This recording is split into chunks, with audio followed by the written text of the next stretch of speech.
عزیزانو په دې انبیاء علیهم السلام کې یو عظیم پیغمبر حضرت نوح علیہ السلام تیر شوی داغه عمر 150 کاله او 900 کاله هغه خپل کلی او خپل علاقې ته په پیغمبري ژبه باندې تبلیغ کړي 900 کال حاشا وکلا دومره بدبخت قوم چې په 900 کال کې کل بل سلويخ کسه مسلمانان شوي نور ټول کافر حتی کہ خپل زوی وو عام کافر د پیغمبر زوی چې الله ته منظور نه ده هدایت نکیږي ورته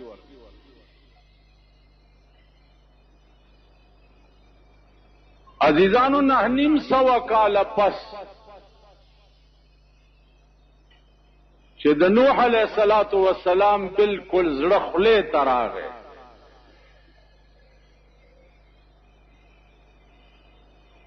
نو الله پاک ته التجا وکړه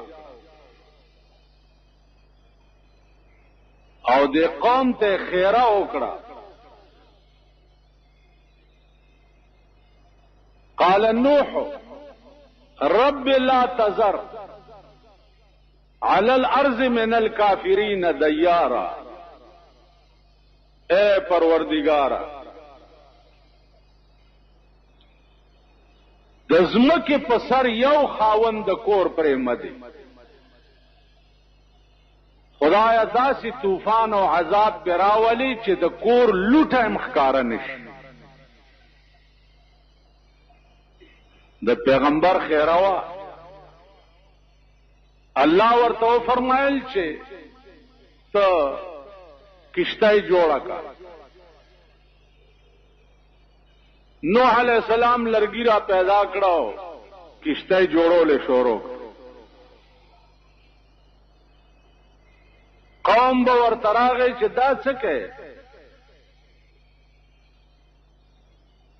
نوح علیہ السلام به ورته وی چې دا کشتای جوړوم او یو عظیم طوفان را روان دی تاسو ټول بغیر کېږئ او زبدي کشتای کې د قوم به وخندل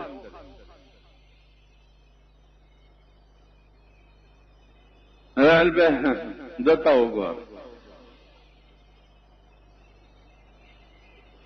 طوفان برازي او مونږ بغیر کېږو د بکشتای کې د خبرو ته ګور او به خندل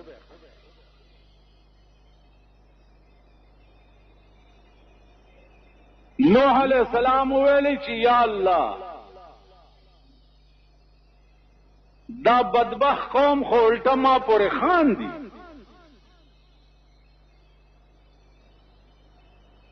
الله ورته فرمایل چې دوی ته وایا چې فلیضحکوا قلیلا وليبکوا کثیرا لغون دی وخان دی بیا ډېر جاړي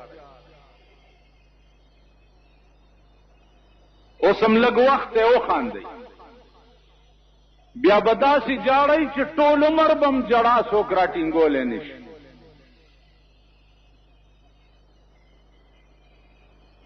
نه بزرګ وای کنه وای غافل پاس کا سودا کړه نن دیوار دی غافل پاس کا سودا کړي نندوار دے ما خو سودا وکړه د بلتون په دکان غافل پاس کا سودا کړي نندوار دے ما خو سودا وکړه د بلتون په دکان خبر نوم چې د بلتون د ټګي کار دی که سودا کې دغه دی وخت.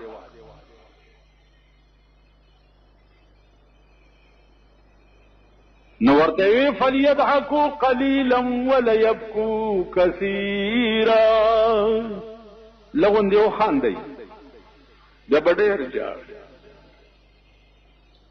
دسې بجاړئ چې څوک بم جړا رکاولی نشي.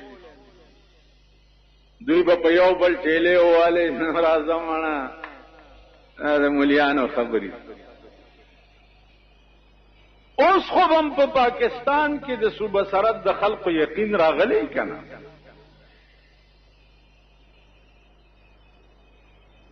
چې که الله د نوح علیه السلام د طوفان ذکر په قرآن کې کړی دی، نو اوس خو په پاکستان کې طوفان په سترګو وینئ لګیایئ که نه؟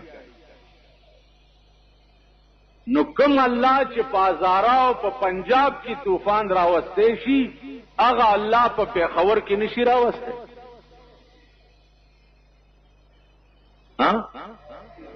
اوس خو په سترګو ګورئ که نه؟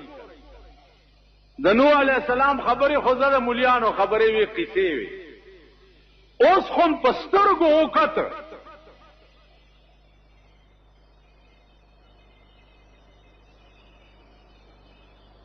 $100 بلین نقصان تر پرونه پورې وشو. 100 بلین حساب وکړئ. بلین پیژنئ؟ د میوزیک سنټر د دکان نه کیسټ خو به پیژنئ که نه؟ د آرامتوب چې د جمعې په شپه یې کورونو ته وړئ.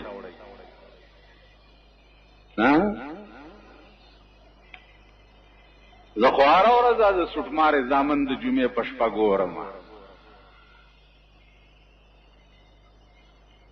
خو پیژنئ؟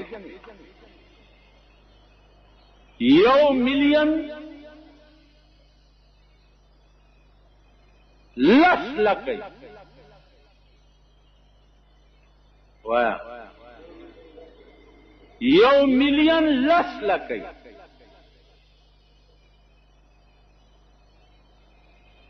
او 1 بلین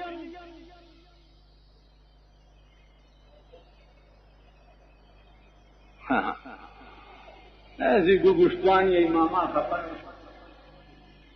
10,000 او 600 کلی. بیا د غرونو تودې چې پیرا پریوتی دي، نو ثابت کلی لاندې خخ کړی دی، د خخېدو ضرورت هم نشته. بیا یو بل کمینه پن ته وګوره، نور وزیران ځي نو په هلیکاپټر کې ځي.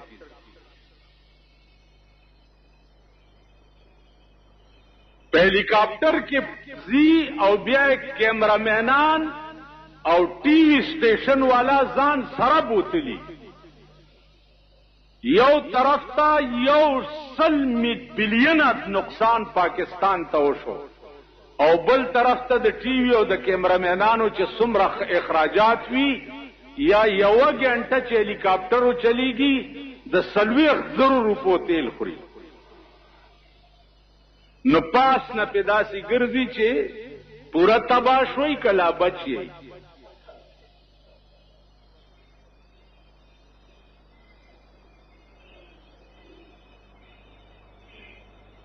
تما ته وایا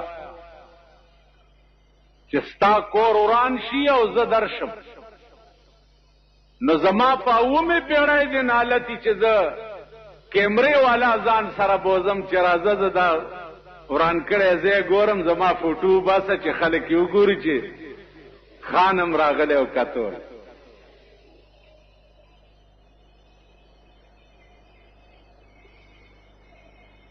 نو ما وی چې دا خدای ولې داسې وکړه؟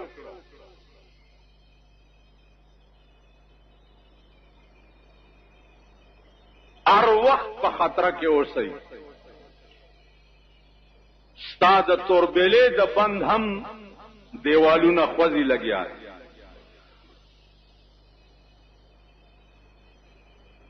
که توربیلې ګړک وخوړو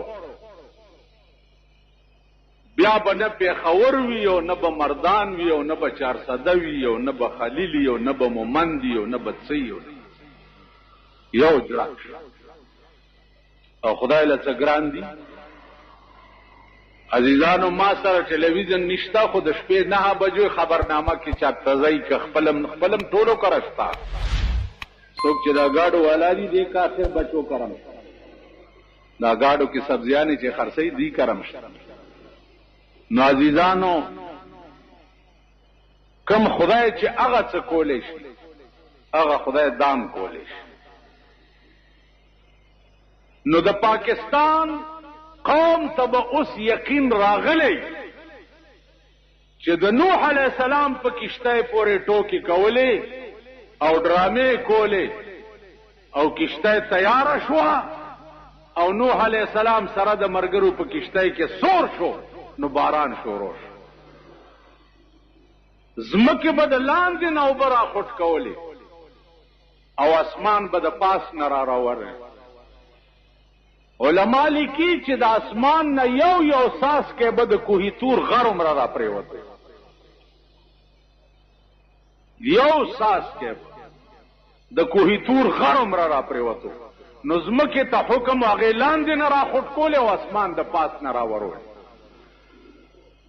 عزیزانو 6 میاشتې دا سیلاب و. دا د نوح علیه السلام قوم ټول د پړسېدلو چنډخانو په شان د اوبو د سر د پاسه مړه ګرځېدل.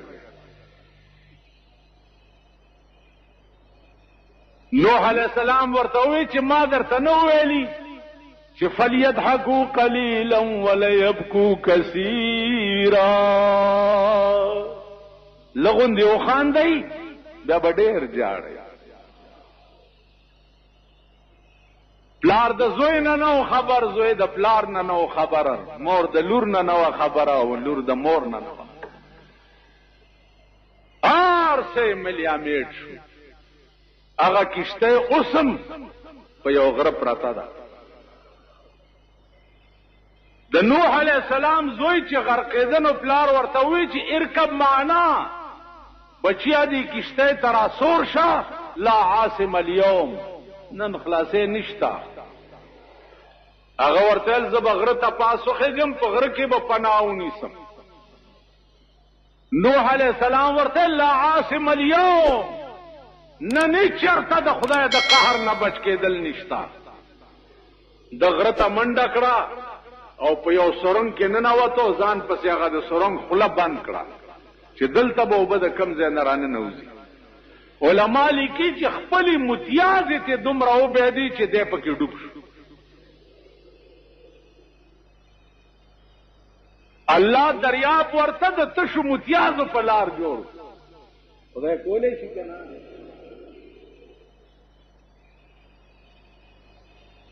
نو عزیزانو عرض مې داو چې اوس خود پاکستان د الله د قهر په لپیټ کې په سترګو ګورئ لګیا یې.